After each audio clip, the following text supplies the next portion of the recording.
Hello, and welcome to the Atlassian Clinic Forge Fridays.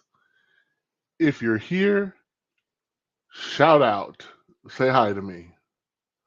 Um, I'm Bryan Guffey, the Atlassian Wizard, and we're going to be here to chat about Forge development and maybe get into doing some coding today. We'll see what we get into. Definitely want to take some questions from everybody in the audience.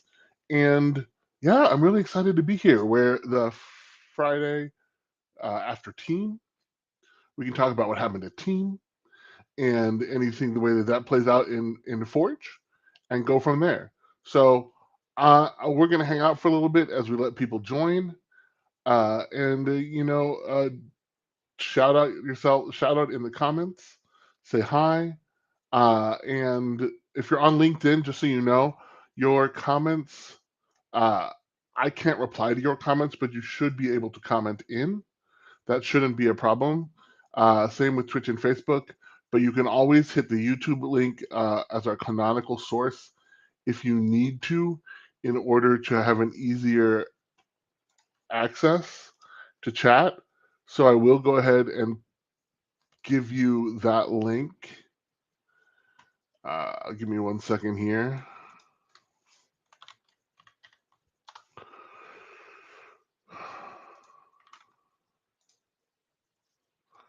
Always. Everything requires that you create accounts. That's how that works.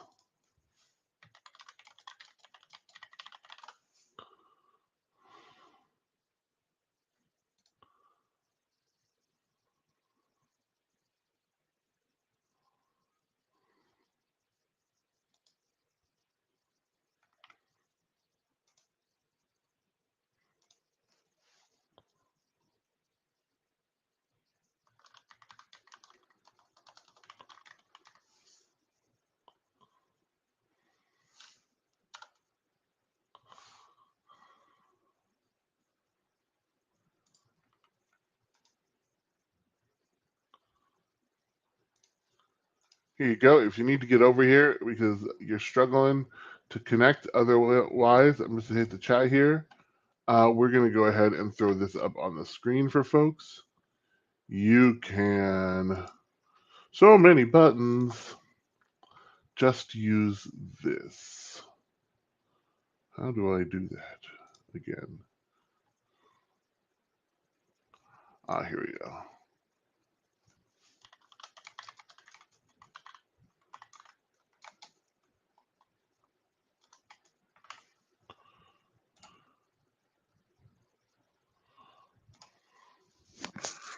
There we go. Look at that. I got a couple of folks here showing up. If you're in the chat, say hi. Don't be shy. Shout it out.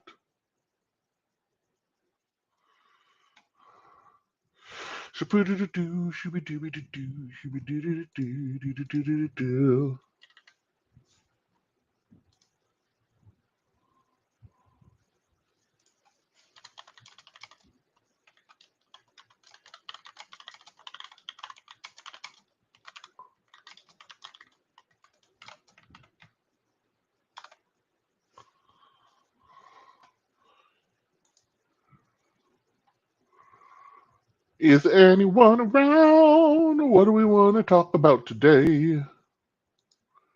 Who's over on YouTube? There are two of you.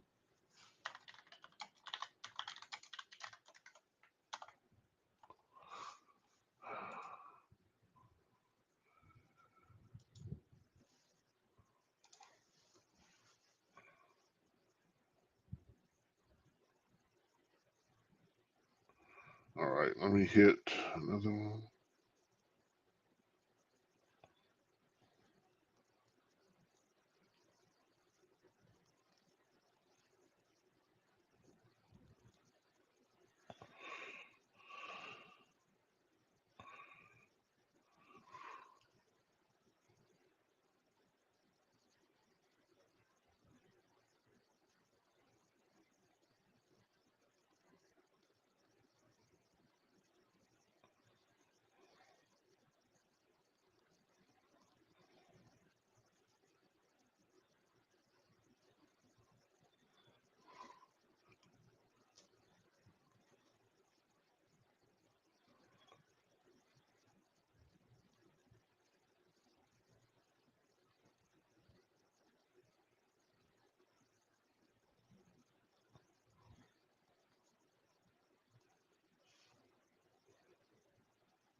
Okay, we're getting up there. 4 folks? Come on. Yeah. What we're probably going to do, folks, is I may, let me see. I need to go let my dogs out briefly, out of their crates, and then give them meds, and then I'll be right back. So let's go ahead. Um,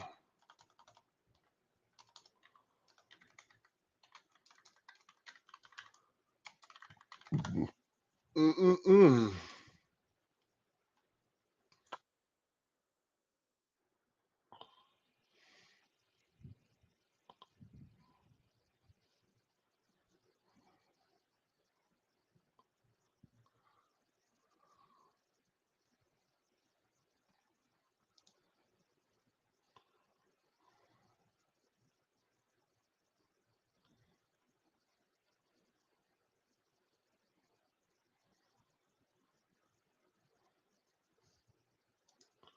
Anybody there? Come on, folks. 4 of you. Let's get in here and let's chat.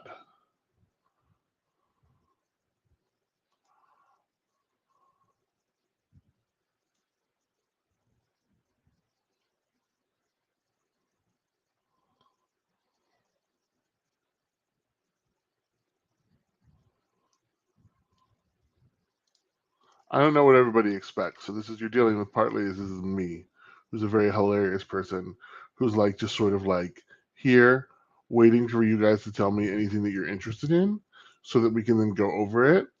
Because that's sort of the vibe. But I am happy to go through what's been changing and what's been happening related to Forge recently.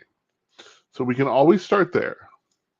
Um, all right, we got 3 folks. 1 person over on Twitch, 2 on YouTube. Melik, hello. How are you? Welcome. Melik, tell me about your experience with Atlassian Forge and how much you know about it.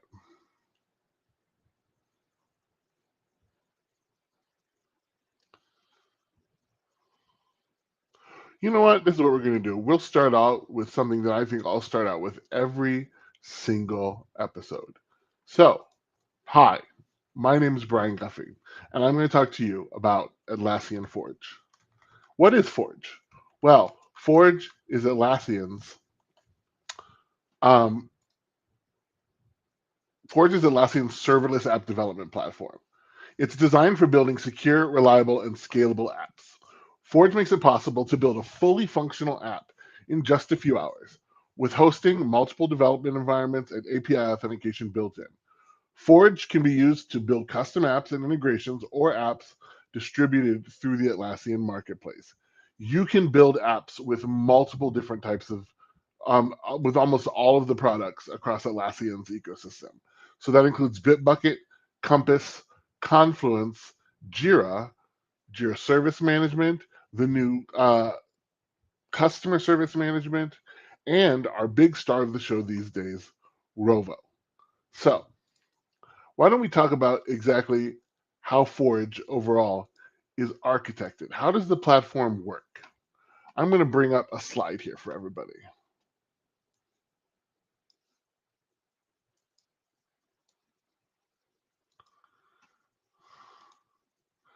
Just going to bring up this picture because I think this picture is like really one of the best ways to sort of understand how this all goes together.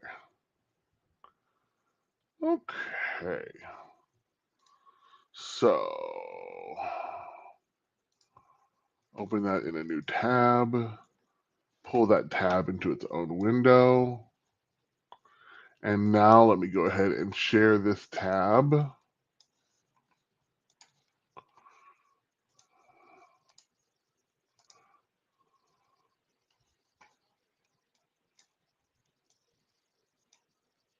Ah,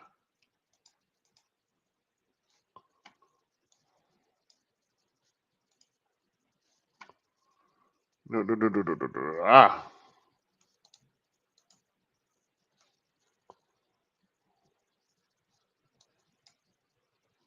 That's what I want. Bam. Okay, let me make sure we have chat still open. Alrighty, let's talk about the Forge architecture, okay? So how does Forge work? This is Forge. Wow, it looks really freaking complicated, doesn't it? Let me actually turn off the scroller here. There we go.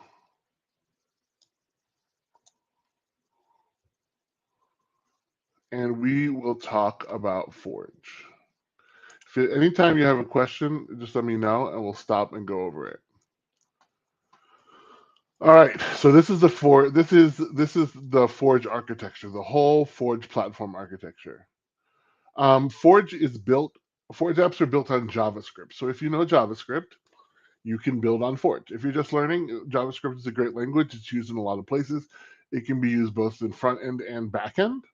And we're going to talk about sort of the way this all works together. So first, at the heart of Forge is the runtime.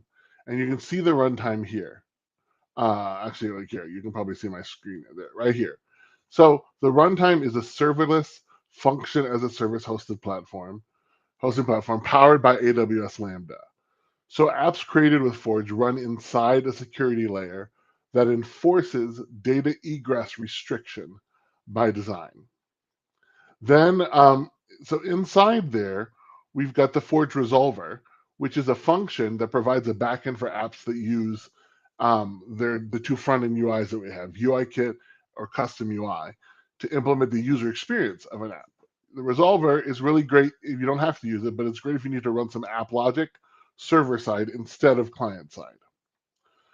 Events are how an app can subscribe to events or set up its own HTTP endpoint to invoke a function with the app within the app without any user interaction. So that's going to give you the ability to respond to things that are happening on the platform or somewhere else without necessarily needing to have a user take an action. Forge storage. So storage is sitting over here in Atlassian's cloud. It's hosted storage lets you store data, and that's partitioned by each app and site. So hosted storage also provides residency features that allow admins to control where app data is hosted. So all of these things that are things that you would have normally had to manage yourself. You don't have to in Forge. They come directly with you. And then we've got our app front end. Okay, so here's up here. You see the product front end. So these are basically what we're working with. You've got the product front-end APIs. And so these are the APIs that are provided by by Atlassian for the front end. And the app front end really has two sort of modules that you can use in the big options here. UIKit and custom UI. They both run in iframes. And the differences between them is that custom UI allows you to build the user interface of an app from scratch. It runs within an iframe, providing an isolated environment for the app's interface to be displayed. UIKit is a flexible declarative language that allows you to build your user interfaces across Atlassian apps with just a few lines of code. Unless you know that you need a really complicated user interface, use UIKit. Because UIKit comes with a bunch of building blocks that Atlassian provides that allows you to really easily implement things in your apps. Okay, the Forge bridge right here. The bridge is a JavaScript API that enables UIKit and custom UI apps, front ends, to securely integrate with Atlassian apps. So the bridge enables you to connect to the resolver and then also the product APIs. So these are the things that make it really easy to do those things. Now, so those are the Atlassian app APIs. And Forge apps can use the Atlassian app REST APIs using the fetch API, which is a partial implementation, for those of you who are nerds, of the fetch API from Undecy. But what you need to know is that you'll use the fetch API to call into the product APIs through the Forge bridge, or to the Atlassian REST APIs. Yeah.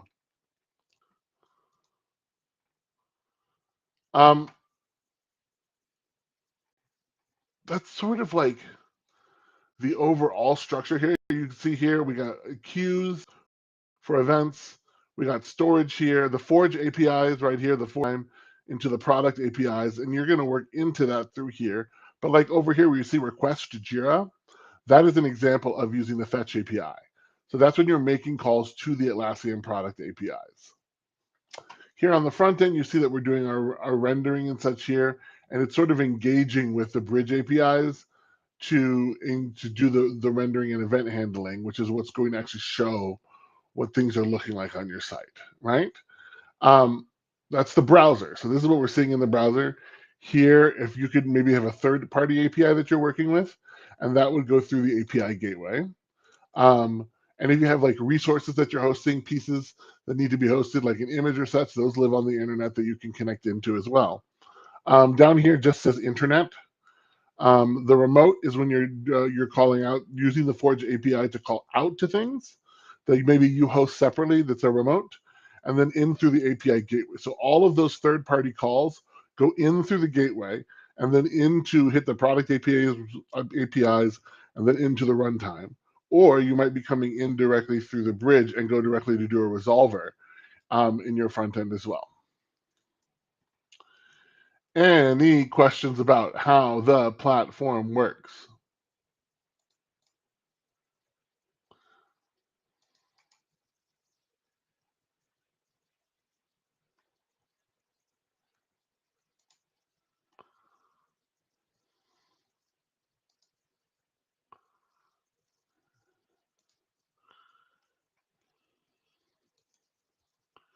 Okie doke.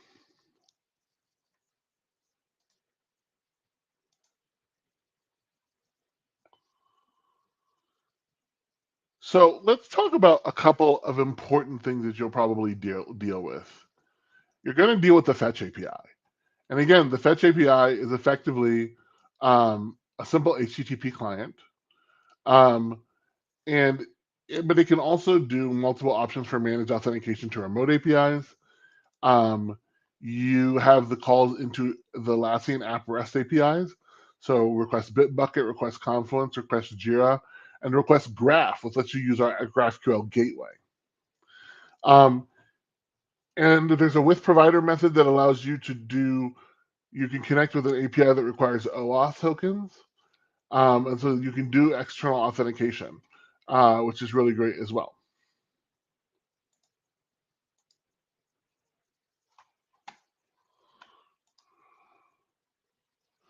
All right, 3 folks. Any other questions? Let me know where you want me to go next.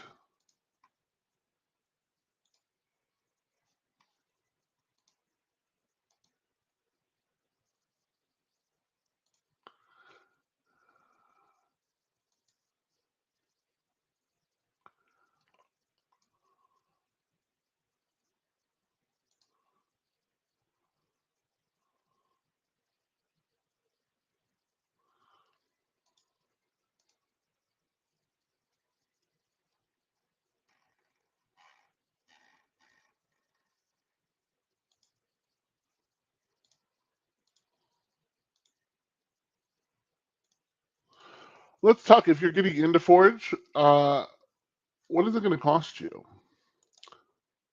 This is a good thing to know.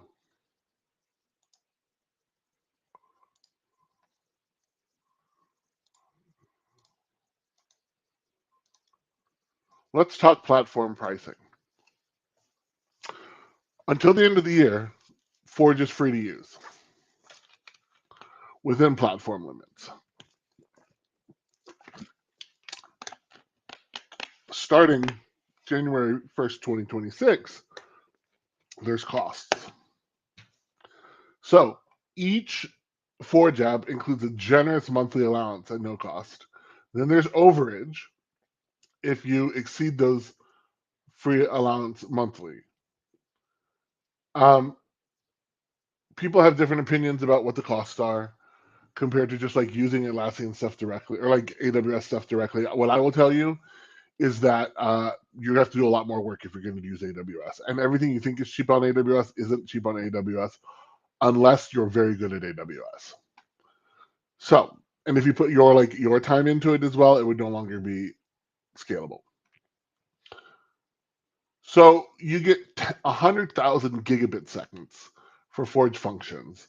So functions are the core of your app. They're the things that are going to run the serverless code, right? That's still incredible. 100,000 gigabit seconds. That's a lot. Most of the time, like your functions aren't. That's like a duration. So how many gigabits for how many seconds? Like so, how many gigabytes? What are you transmitting? How long is it going to take? Um, if you went 50,000 over, you'd pay an extra $1.25. So if you went doubled, you'd still only be $2.50. Sort of give you the scale of how cheap this is. That's a great example here, like compute function and key value store reads, right? So you might be having key value store. You're using UIKit. You have an app that is basically computing something and storing it in key value and then reading it out, right? And or maybe it's not even, yeah, exactly. I mean, we don't have writes in here, but maybe your writes are underneath it. But so here's the deal: like with those two things, you pay like $1.25 a month. These in the developer console, there's a lot of this information that exists already, so it's pretty easy to like be able um, to capture all of this. Um, there are SLAs, 99.9% um, uptime for compute, KVS, and SQL. You get service credits.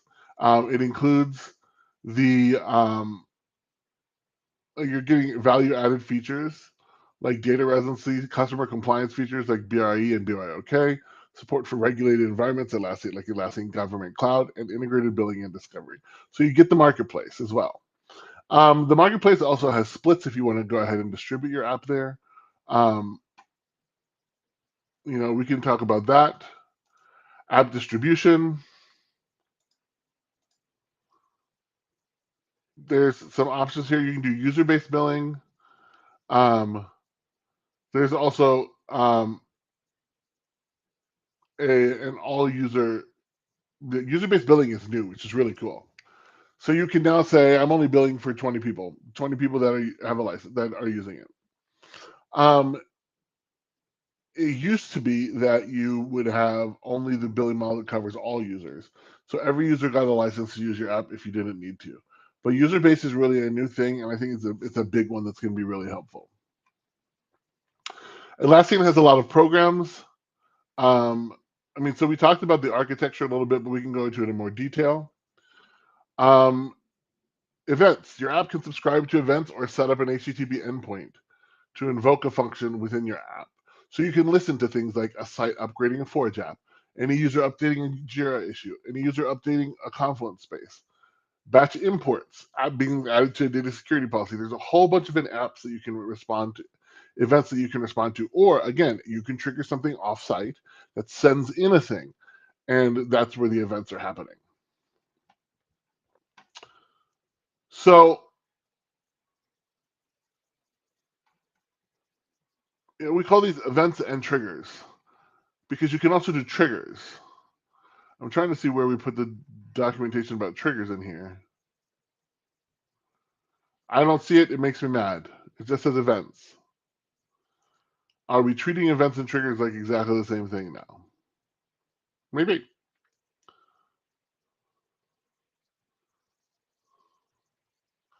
Here we go. Your app can respond to events by using triggers. Right. So there's an Atlassian app trigger, a scheduled trigger, or a web trigger template. These can be non-user focused triggers, right? So like I said, there's both type of things. You can have scheduled triggers, you can have web triggers, you can have event modules to be the different app platform events, application lifecycle, something's uninstalled. For Jira, like what do we have events?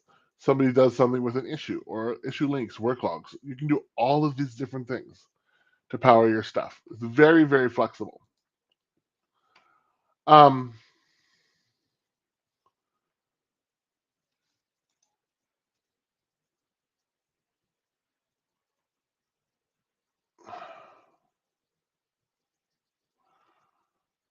Also, storage. Forge has two types of storage today. It has persistent storage, so that'll let you keep like key value store, SQL, these things, or cache. So the persistent storage much more secure and encrypted. Cache is fast for good access. Um, or also you can do remote storage, but you should know that there are certain things that it doesn't support, like runs on Atlassian, which is where everything is inside the Atlassian ecosystem. Persistent storage, the types of persistent storage, key value, custom entity, so you can build custom data structures and store those there. Forge SQL, you can have a dedicated SQL database. And then object store is something new. It's currently an EAP, but you can do like big things like data objects or media files.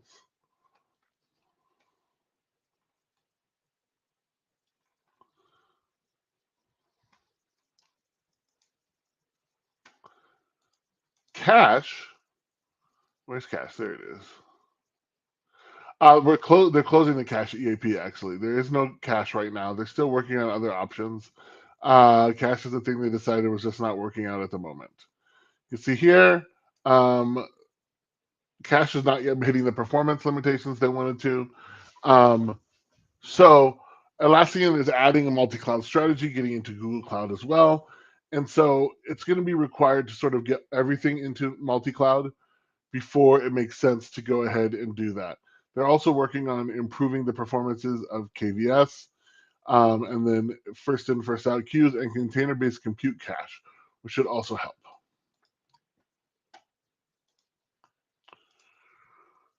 Object Store is new. You can do all sorts of things here. Again, bigger things. You can do partitioning. It's namespaced. So it's very specific to like the data that's in there is for your site or for the specific site, the specific app, in the specific environment. Shoop, shoop, shoop.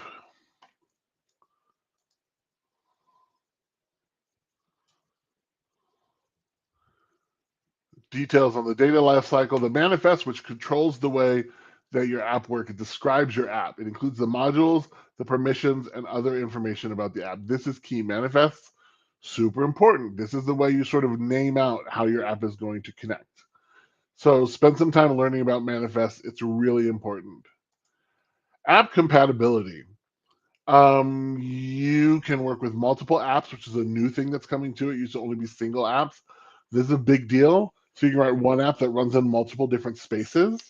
So you can write an app that works across Jira and Confluence. It used to be that you'd have to write one for Jira and one for Confluence.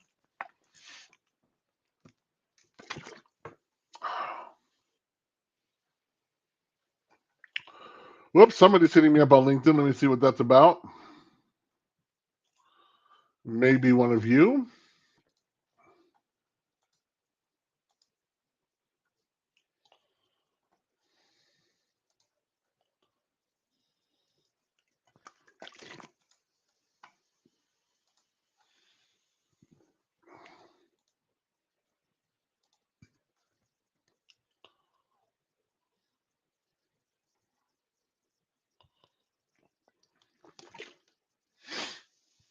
Oh, I missed that, but oh, it was canceled. Oops. Well, anyway,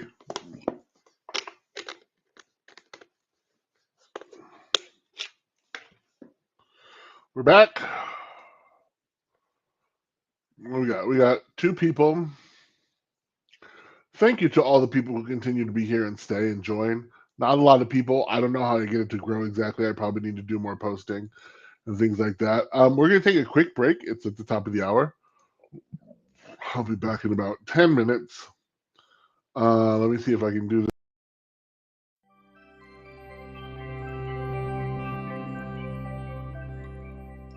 I'm going to set a countdown for about 15 minutes and we'll be back because I need to go take care of my dogs.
Unexpected, but we're here.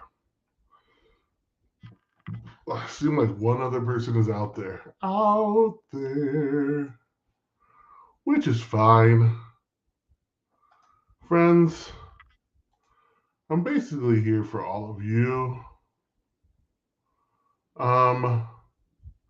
So like let me know what else you want to learn about. Let's build some stuff. Let's build something. What should we build today? Because honestly, truth be told, I'm only a mediocre Forge developer.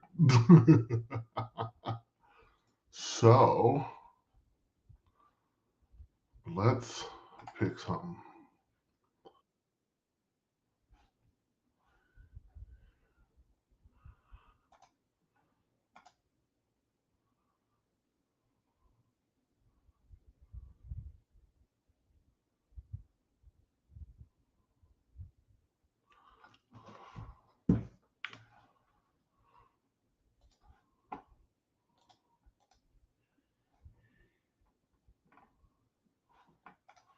Let's see, what can we build? Let's go to learn.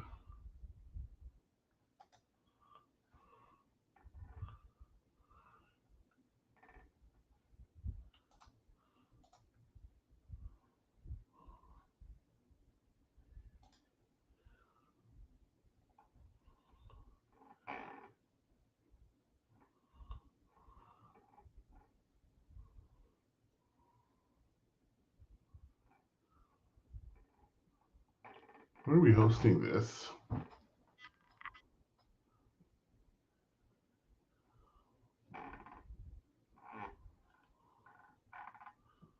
Let's see.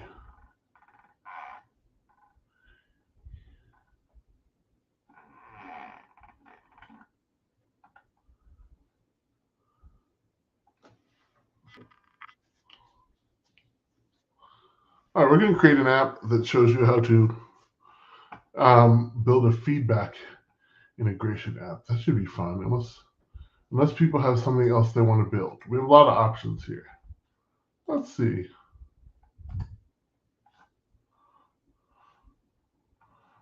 I like good, solid apps to build.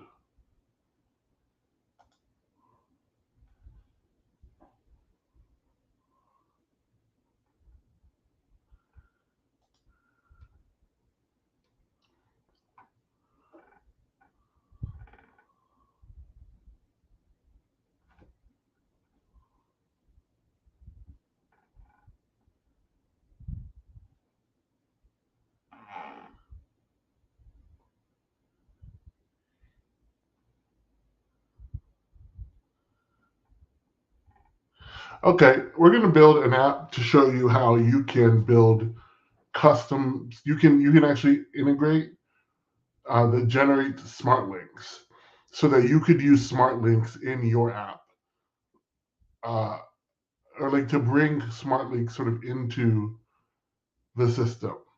You need to integrate with external systems. We're going to show you the Forge side. All right. So let me get into.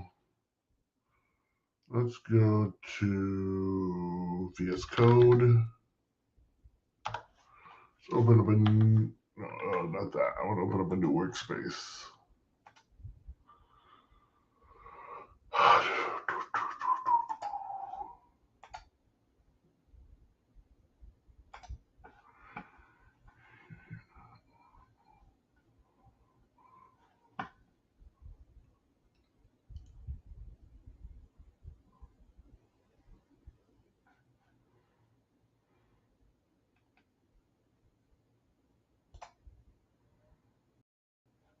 Let's create. Let me share my here with y'all. We'll start with VS Code. So in Code, I'm going to go ahead and go to where I do all my work.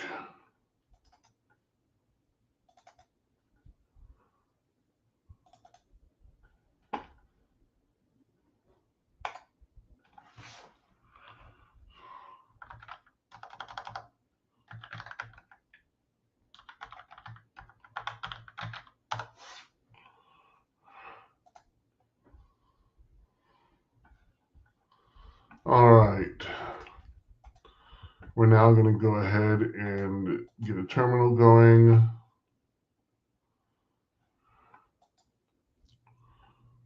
Okay, and we're going to go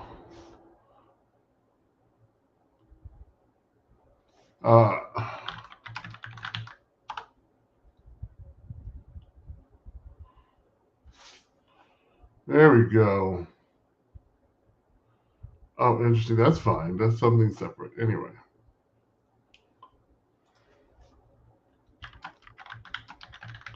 I actually probably should have done this up one level. That's okay.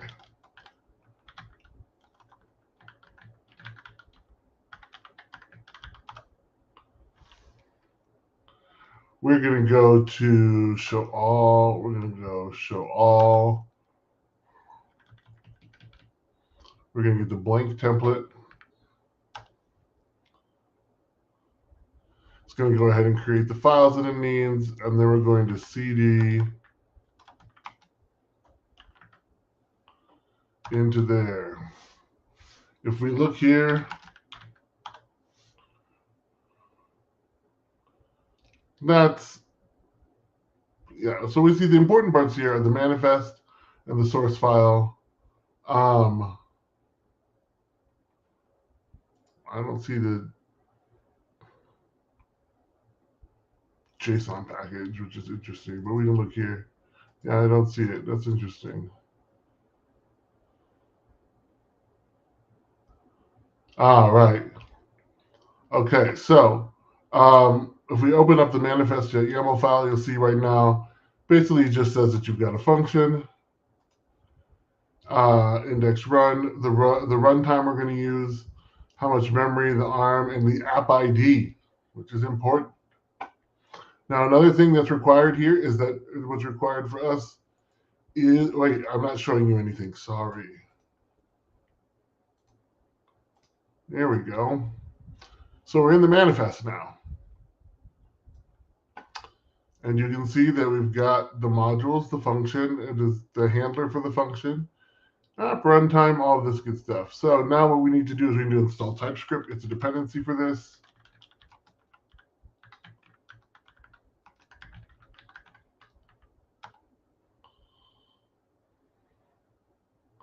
There we go. And now we need to create a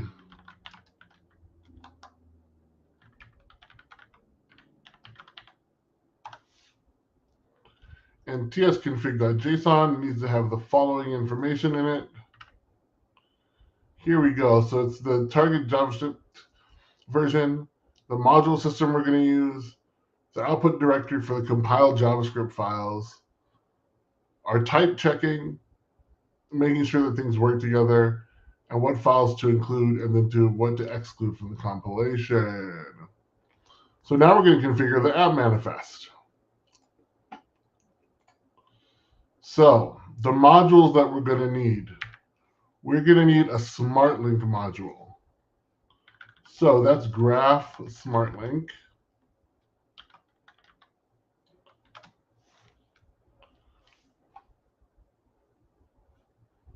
And the smart link module, oops, hold on. We'll give it a key.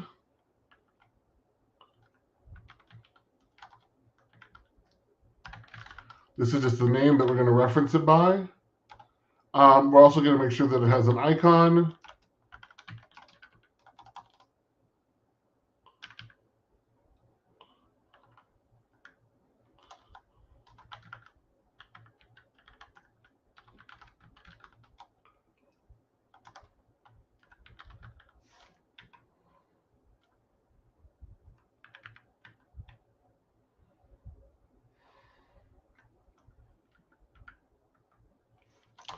So you just do a favicon. There we go. And now it needs a name.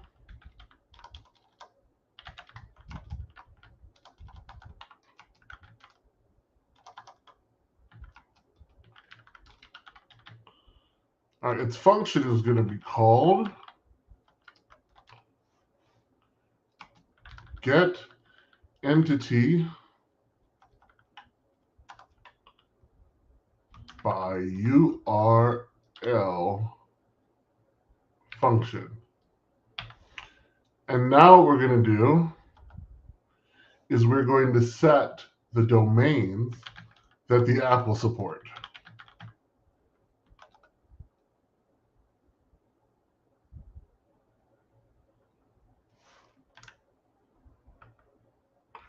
myfirstsmartlink.com and then www.myfirstsmartlink.com. So anything's got to come from those. Also, we're going to set and say here that subdomains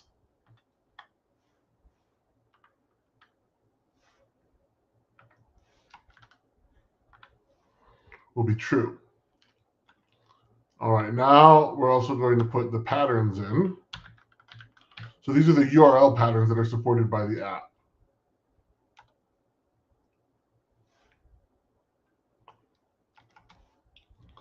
This one's a little complicated, so I'm going to copy it in.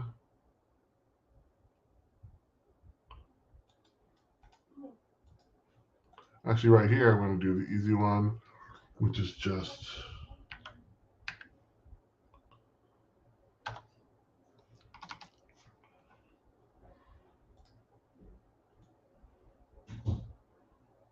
good old regex patterns.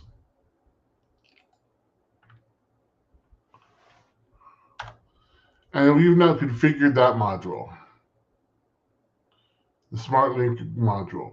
Now, we've also got a function here. We're going to change the name of this function here because we said that we're going to be using the function here, getEntity by URL function. So we're going to update that here.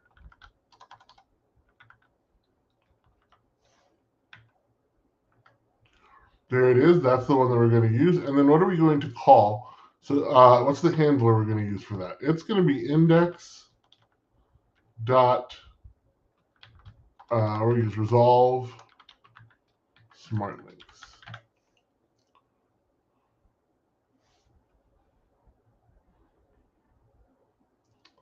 All right. So this is the function to call when a link matches a domain and one of our URL patterns. So now that we've done that, next up is that we're going to go ahead and we're going to add the code logic. So we're going to rename index.js to index.ts because we're using TypeScript. And we're going to replace some of the helper code here. We're going to add some helper code here. So I'm going to put all of this content in. There we go. So we got some helper objects here.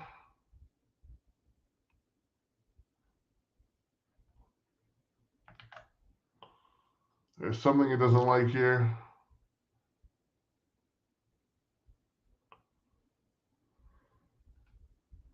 And what the hell's the problem here?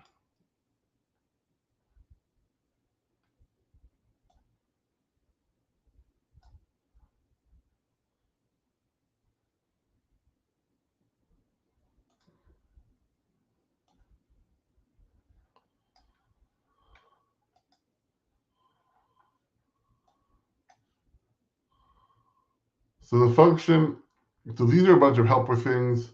So the resolve smart link request, how's it going to work? The resolve smart link response, what's going to be in it? The identifier, all these little pieces we need. Here's how we're building it. And then we're going to use the entry point here. So this is the function resolve smart links.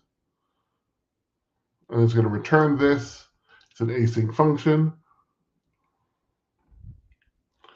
This function processes a single URL, extracts the field file ID from the URL, and then pulls the file information from Google using the user authenticated OAuth 2 token. So walk us through that. Okay, ensure you import all dependencies. What dependencies?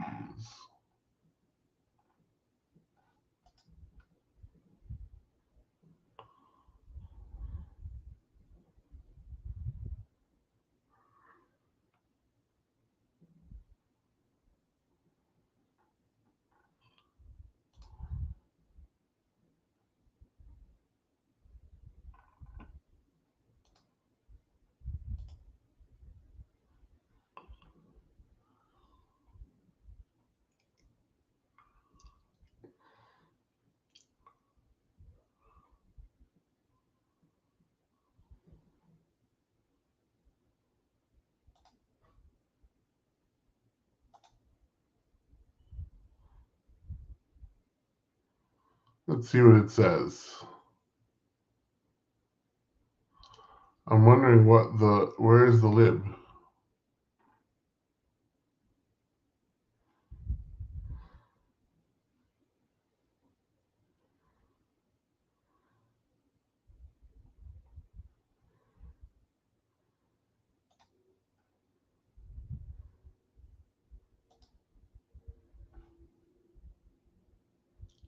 Ah, we have ES 2016. And so what did this say? Let's take a look. It said,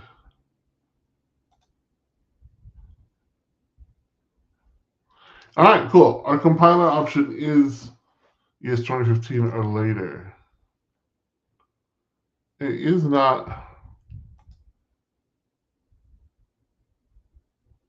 Let's take a look at something here.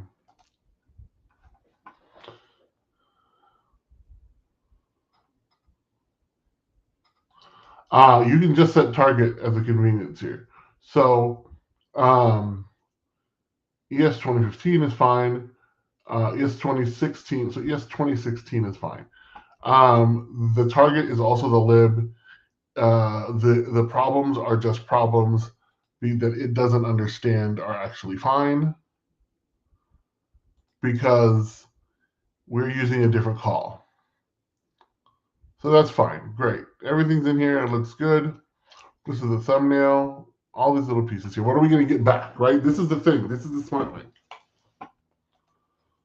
Okay, so now we're done with that.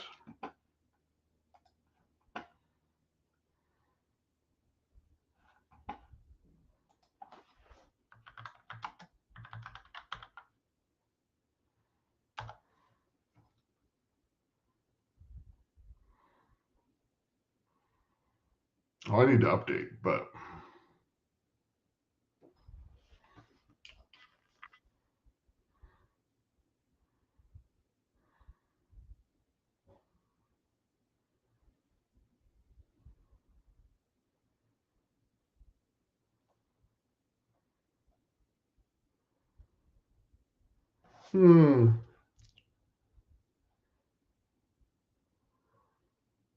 what if we do this?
Why doesn't it like that structure?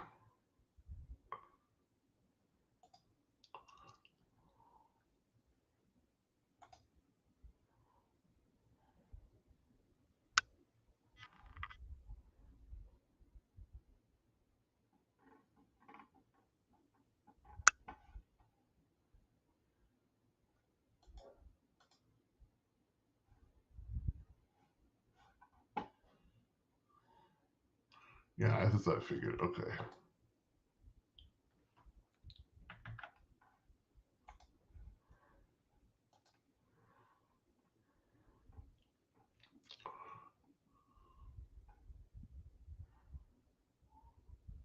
So that fixed most of them.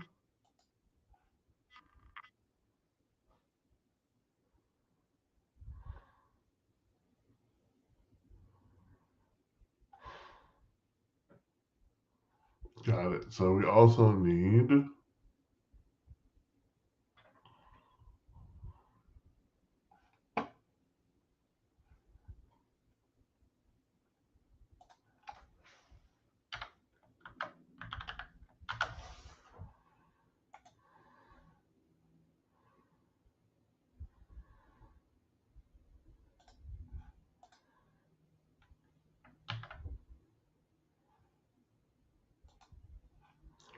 Yes, there we go. Cleared that.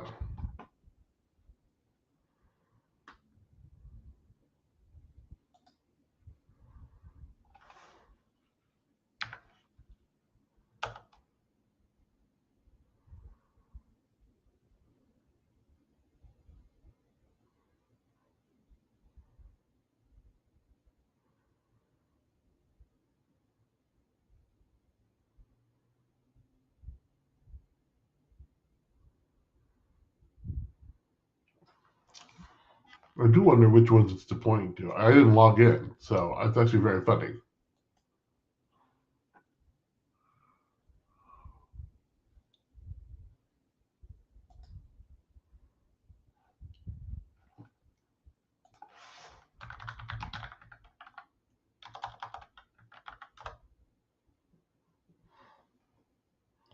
Yeah, okay, cool, great. We're logged in as me. Nice. Okay, now we're going to install it.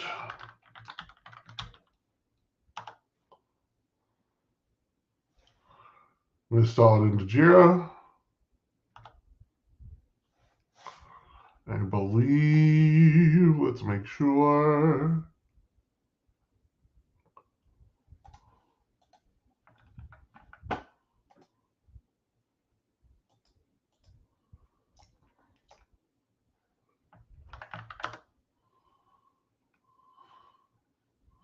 Just confirming our site URL to make sure that we're correct. Yeah, cool.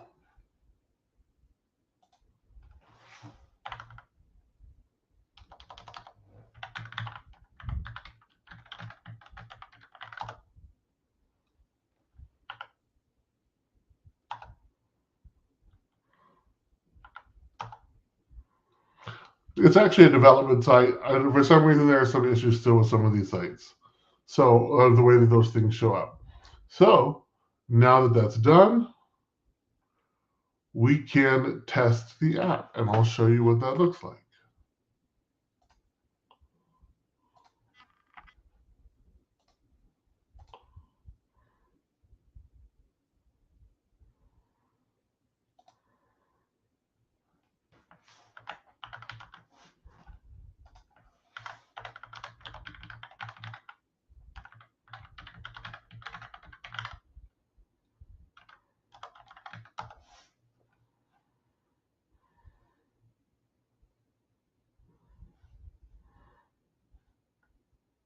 Well, I did that thing while I logged in on the wrong window. Hold on.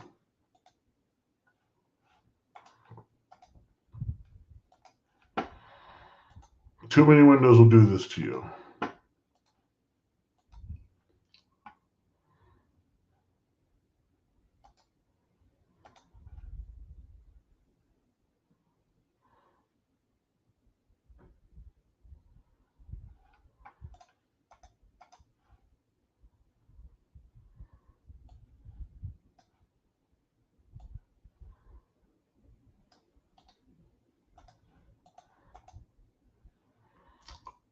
Come on, old computer.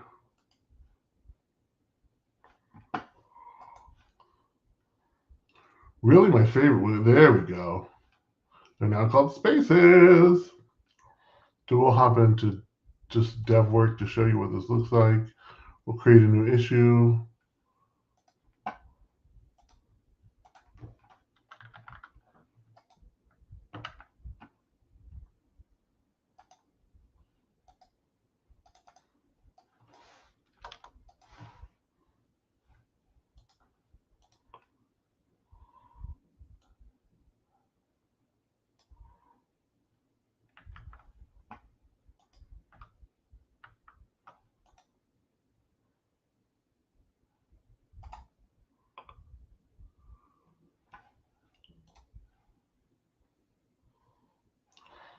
Something didn't work right, friends. Oh, hold on. There it is. It works. Look at that. I had to change the type. Made your first smart link right there. So now imagine that you could do this with any other product that you had. You could integrate your products just the same way that other people integrate theirs using smart links. Pretty simple.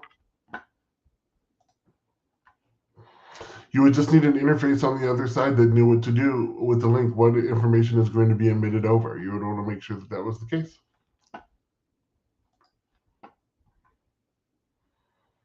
So we built a smart link app. Nice. What else should we build? Let's do...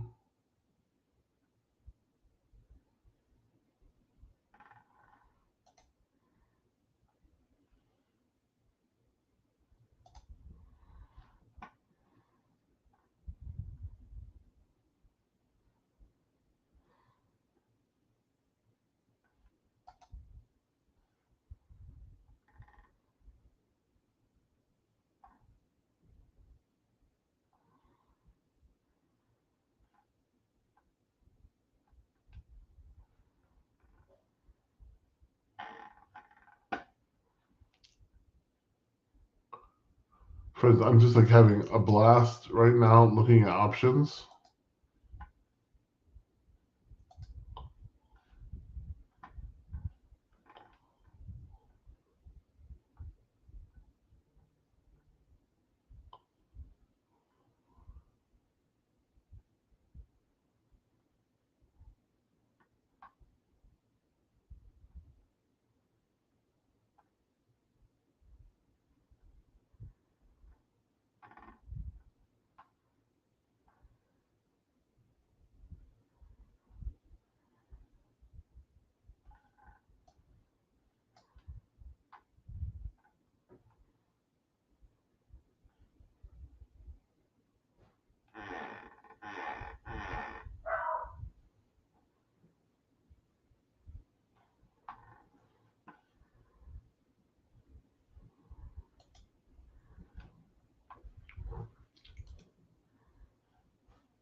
What else is fun to do here?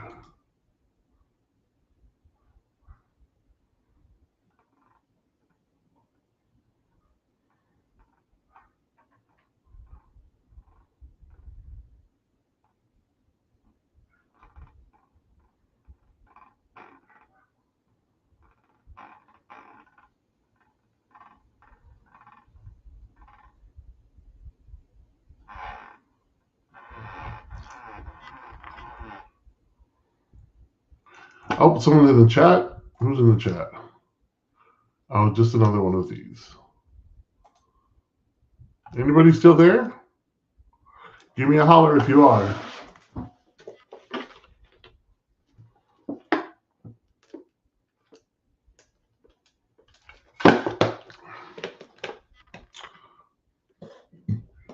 If not, we'll probably wrap early today. There's some more things that we can do.